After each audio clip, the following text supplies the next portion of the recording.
আসসালামু আলাইকুম সুপ্রিয় দর্শক, আজকে চলে আসলাম বাংলাদেশের সবচেয়ে বড় গরুর হাট ঢাকা গাবতলীতে।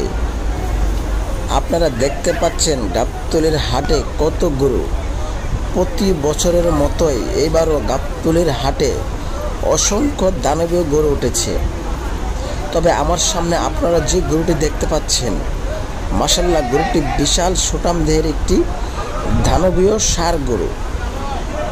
গরুটি আনা হচ্ছে সুনামগঞ্জ থেকে। মাশাআল্লাহ, দেখতে পাচ্ছেন গরুটির সামনে পিছনে প্রায় একই সাইজের। গরুটির ওজন ধারণা করা হচ্ছে 18 থেকে 20 মনের মতো।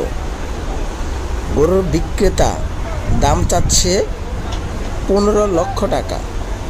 গরু মালিকের সাথে কথা বলে জানতে পারলাম গরুটি নাকি এখন পর্যন্ত 9 লক্ষ টাকা দাম উঠেছে। বিক্রেতা বলছে 11 লক্ষ টাকা হলে গরুটি বিক্রি করবে। গরুটির রং মাশাআল্লাহ খুবই চমৎকার। তবে গরুটির যেমন দাম তেমন সুন্দর এবং সুঠাম দেহের অধিকারী।